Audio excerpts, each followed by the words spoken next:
Chandamama Ramayana Part 4. After slaying Tatka, defeating Maricha and Subahu, and ensuring the uninterrupted completion of Vishwamitra's sacrifice, Rama and Lakshmana slept peacefully that night and woke at dawn. After performing their morning rites, they approached sage Vishwamitra and the other assembled seers. Offering their salutations, they said to Vishwamitra, "O great sage, we have carried out your commands.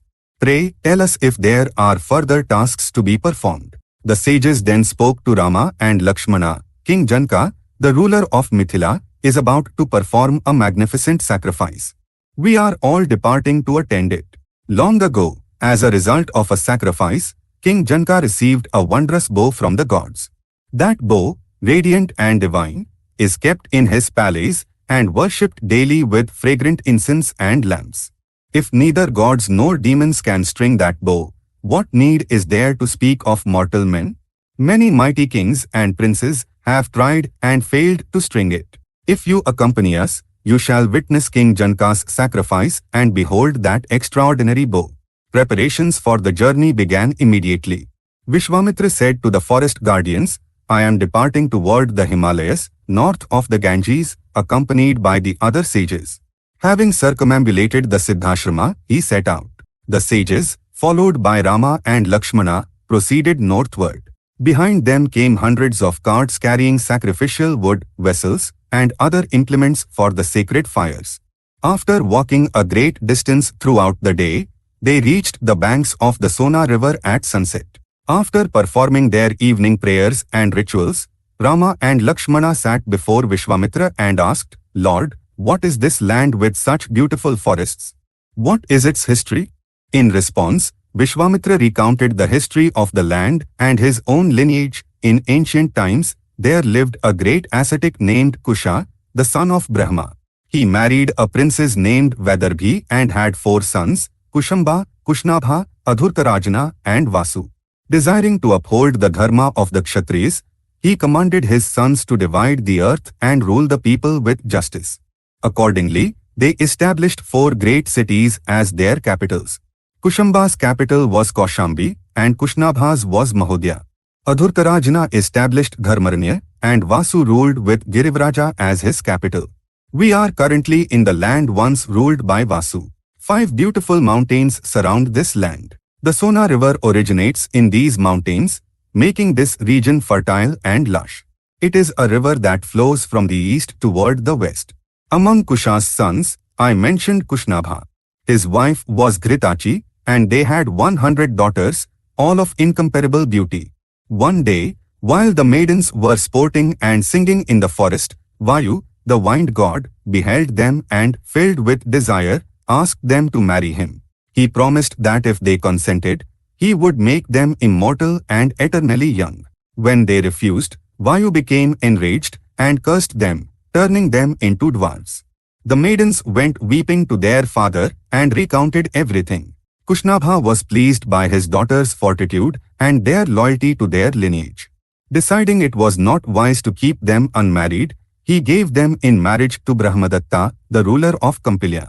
The moment Brahmadatta touched them, their deformity vanished. After the marriage of his daughters, Kushnabha performed the Putrakamishti sacrifice desiring a son. He was blessed with a virtuous son named Gadhi. "I am the son of King Gadhi. I had an elder sister named Satyavati, who was married to Richika. She was a woman of great devotion. Since we belong to the lineage of Kushika, we are also called Kaushikas. The river Kaushiki, Kosi, was formed in my sister's name. Out of affection for her, I reside on the banks of the Kaushiki in the Himalayan region. However, I came to Siddhashrama for the purpose of the sacrifice. Half the night has passed with our conversation. Rama, you and your brother should now rest." Fatigued by the journey, Rama and Lakshmana fell into a deep sleep and did not wake until Vishwamitra called them at dawn. They performed their morning rites and crossed the Sona river at a ford. The river was not deep and looked beautiful with its sandy banks. Continuing their march after crossing the river, they reached the banks of the Ganges by noon.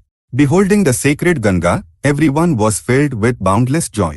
There they bathed, offered libations to the gods and ancestors, performed oblations, and after finishing their meal, sat around Vishwamitra. The Maharshi then recounted the history of the Ganga. Himvan, the king of the mountains, had two daughters, Ganga and Uma. The gods persuaded Himvan to let the elder daughter, Ganga, ascend to the heavens. Uma was married to Lord Shiva. In later times, Bhagirtha, a descendant of Emperor Sagra, brought Ganga down from the heavens to the earth and then to the netherworld through great penance. Vishwamitra described in detail the descent of the Ganga and the birth of Kumaraswamy to Rama and Lakshmana. They spent the night on the southern bank of the Ganga and, at daybreak, crossed to the northern bank in boats strewn with darbha grass. There they beheld the city of Vishala. After observing the city for some time, Rama asked Vishwamitra, "O great sage, which lineage of kings rules this city? What is their story?" In reply, Vishwamitra narrated how the gods and demons churned the ocean of milk, how Shiva swallowed the halhala poison, and how Vishnu, taking the form of Mohini, secured the nectar for the gods and protected those who sought refuge. He then continued, "When her sons were slain by Indra, Diti approached her husband, Kashyapa, and prayed for a son capable of slaying Indra. Kashyapa granted her the boon, saying, 'If you perform penance for 1,000 years with absolute purity and without any defilement, you shall have a son who will slay Indra and rule the three worlds.' Diti joyfully began her rigorous penance at a place called Kushaplavana. Indra approached her with great devotion, serving her by bringing water, sacrificial wood, grass, and fruits. 990 years passed. Only 10 more years remained before the one who could slay Indra would be born from Diti's womb. One afternoon, Diti mentioned this to Indra and said, 'My son, you have served me well. I shall ensure that the son born to me remains on friendly terms with you.' So saying, she fell asleep in an improper posture, with her head where her feet should have been. In this state, she became defiled.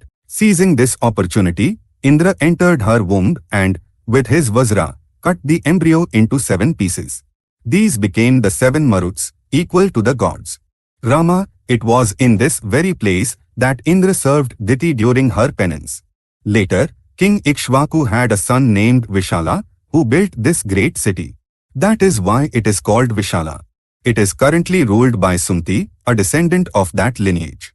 Meanwhile, King Sumti, hearing of Vishwamitra's arrival, came forward with his kinsmen, ministers, and priests to welcome him. Vishwamitra introduced Rama and Lakshmana to Sumti. They stayed as Sumti's guests that night and set out for Mithila the next morning. As they neared Mithila, they saw a deserted hermitage along the way. Though beautiful, the ashram was devoid of people. Rama asked the reason for this. "My son," Vishwamitra replied, "the great sage Gautama once performed incomparable penance here with his wife, Ahalya. With the intent of provoking his anger and destroying his spiritual power, Indra assumed the form of Gautama and approached Ahalya while the sage was away at the river. Ahalya succumbed to his desire.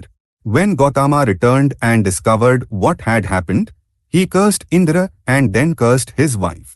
Consequently, she remained in this ashram, invisible to all, existing only on air and lost in meditation. Gautama ordained that she would be liberated from the curse upon seeing you. Therefore, let us enter this ashram so that Ahalya may be restored to her form and become visible to all once more." As they entered, Rama beheld Ahalya, who shone with the radiance of the sun and possessed a beauty like that of the goddess Mohini. Upon her seeing Rama, she became visible to everyone else. Rama and Lakshmana bowed and touched her feet. Remembering her husband's words, Ahalya offered them traditional hospitality. At that moment, sage Gautama also returned. Departing from there, Vishwamitra led Rama and Lakshmana into the city of Mithila. The 4th part of Chandamama Ramayana is complete. For now, Swasti.